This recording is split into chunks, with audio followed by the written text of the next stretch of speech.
ሰላም ጤና ይስጥልኝ። ዛሬ ስለ ቲማቲም አንዳንድ ነገሮችን እንነጋገራለን። የበሰለ ቲማቲም ነው ወይስ ያልበሰለ የጤና ጠቀሜታ ያለው እና እንዲሁም ስድስቱን የቲማቲም ጥቅሞችን አንድ በአንድ የምነግራችሁ ይሆናል። አብራችሁን ቆዩ። ቲማቲምን በሳላድ እንዲሁም በተለያዩ መልኮች ልንመገበው እንችላለን።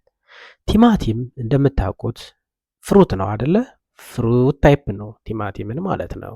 እንደ ፍሩት ነው የምንጠቀመው ወይም ደግሞ ከመደቡ ፍሩት ነው። ነገር ግን ሁልጊዜ የምንበላው አስ ቪጂቴብል ልንበላው እንችላለን ማለት ነው። ስለዚህ ኦልዌይስ እንደ ቪጂቴብል መደብ ወይም ደግሞ የሚመደብበት ፍሩት ተብሎ ነው ማለት ነው የሚመደበው።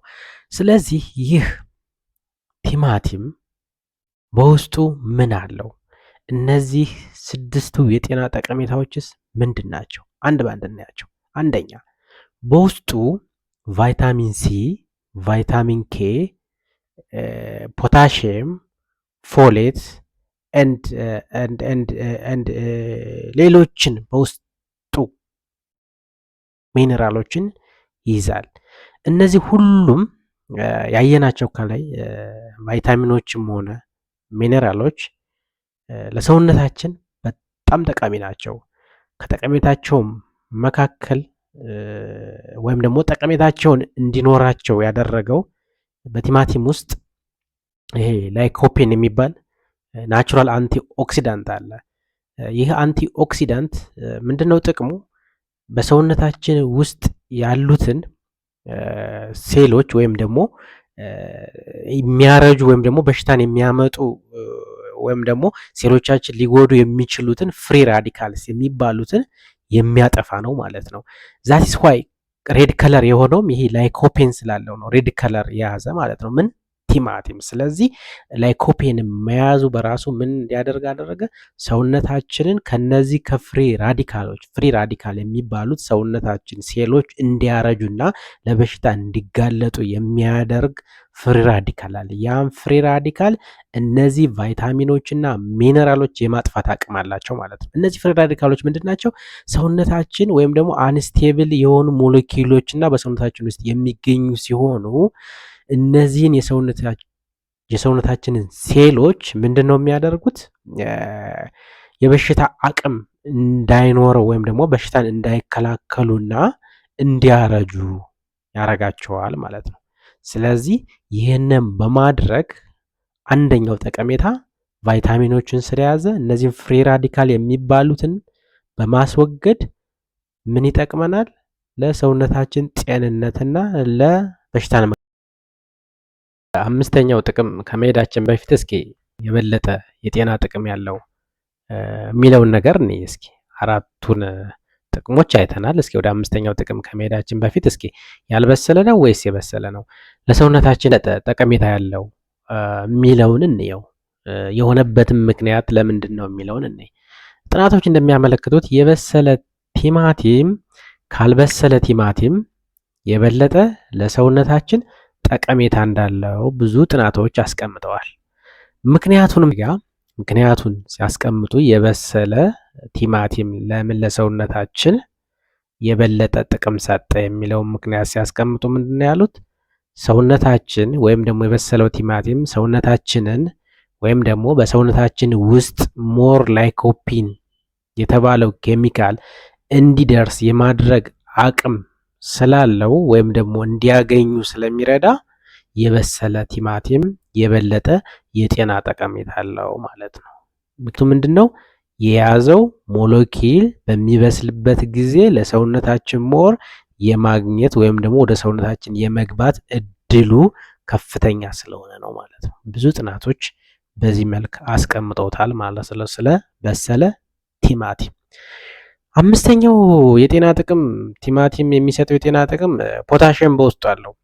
በሰውነታችን ውስጥ ብዙ ፖታሽየም ያስፈልገናል። ስለዚህ ፖታሽየም ስላለው ይሄ ፖታሽየም ደግሞ ቲማቲም ላይ መኖሩ ሶዲየም እንዲቀንስ ያደርጋል። ወይም ደግሞ ሶዲየም እና ፖታሽየም ኦፖዚት ስለሚሰሩ ሶዲየም እንዲቀንስ ያደርጋል። ሶዲየም ቀነሰ ማለት ደግሞ በሰውነታችን ውስጥ የተለያዩ ነገሮች እንዲቀሩ ወይም ደግሞ ጸረ ብግነት ባህሪ እንዲኖረው ያደርጋል ማለት ነው። ምን ማለት ነው? በሰውነታችን ውስጥ ያሉ ነገሮች ለምሳሌ እብጠት ሊሆን ይችላል፣ ወይም ደግሞ እንደ ግፊት ሊሆን ይችላል፣ ወይም ደግሞ ሶዲየም ሊያመጣቸው የሚችሉ ነገሮችን የመከላከል አቅም ይኖረዋል ማለት ነው። ምን ስላለው? ሞር ፖታሽየም ስላለው። የመጨረሻውና ስድስተኛው ጠቀሜታ ምንድነው? ብዙ ፋይበር አለው። ይህ ቲማቲም በጣም ብዙ ፋይበር አለው። ከሌሎች ምግቦች በበለጠ ብዙ ፋይበር አለው። ይህ ፋይበር መኖሩ ደግሞ ለምን ይረዳናል? ፈጣን የደም ስኳር እንዳይኖር ያደርጋል። ማለትም በቶሎ ደም ውስጥ ስኳር እንዳይኖር ማለት ነው፣ ወይም ደግሞ ስኳር እንዳይበዛ ያደርጋል ማለት ነው። ስለዚህ ይሄ ቲማቲም ለስኳር ታካሚዎች የሚመከር ምግብ ነው ማለት ነው። ምክንያቱም ብዙ ፋይበር ስላለው በፍጥነት በደማችን ውስጥ የግሉኮስ መጠን እንዳይጨምር ስለሚረዳ ለስኳር ታካሚዎች ይመከራል ማለት ነው ይህ ቲማቲም። የዛሬው የጤና ትምህርት የነበረ። ኮመንት ካላችሁ ወይም ጥያቄ ካላችሁ በኮመንት አሳውቁኝ፣ እመልሳለሁ። አመሰግናለሁ።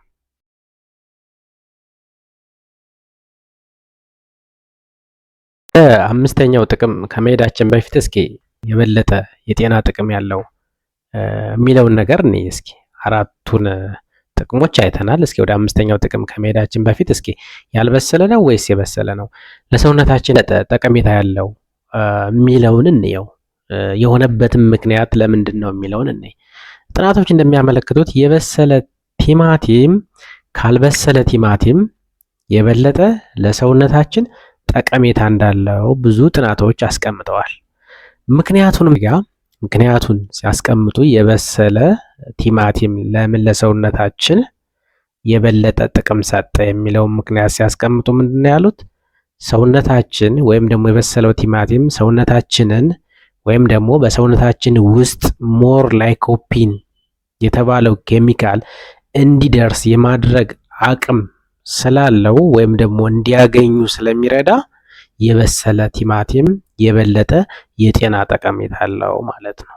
ምክንያቱም ምንድነው የያዘው ሞለኪል በሚበስልበት ጊዜ ለሰውነታችን ሞር የማግኘት ወይም ደግሞ ወደ ሰውነታችን የመግባት እድሉ ከፍተኛ ስለሆነ ነው ማለት ነው። ብዙ ጥናቶች በዚህ መልክ አስቀምጠውታል ማለት ነው ስለ በሰለ ቲማቲም። አምስተኛው የጤና ጥቅም ቲማቲም የሚሰጠው የጤና ጥቅም ፖታሽየም በውስጡ አለው። በሰውነታችን ውስጥ ብዙ ፖታሽየም ያስፈልገናል። ስለዚህ ፖታሽየም ስላለው ይሄ ፖታሽየም ደግሞ ቲማቲም ላይ መኖሩ ሶዲየም እንዲቀንስ ያደርጋል። ወይም ደግሞ ሶዲየም እና ፖታሽየም ኦፖዚት ስለሚሰሩ ሶዲየም እንዲቀንስ ያደርጋል። ሶዲየም ቀነሰ ማለት ደግሞ በሰውነታችን ውስጥ የተለያዩ ነገሮች እንዲቀሩ ወይም ደግሞ ጸረ ብግነት ባህሪ እንዲኖረው ያደርጋል ማለት ነው። ምን ማለት ነው? በሰውነታችን ውስጥ ያሉ ነገሮች ለምሳሌ እብጠት ሊሆን ይችላል፣ ወይም ደግሞ እንደ ግፊት ሊሆን ይችላል፣ ወይም ደግሞ ሶዲየም ሊያመጣቸው የሚችሉ ነገሮችን የመከላከል አቅም ይኖረዋል ማለት ነው። ምን ስላለው? ሞር ፖታሽየም ስላለው። የመጨረሻውና ስድስተኛው ጠቀሜታ ምንድነው? ብዙ ፋይበር አለው። ይህ ቲማቲም በጣም ብዙ ፋይበር አለው። ከሌሎች ምግቦች በበለጠ ብዙ ፋይበር አለው።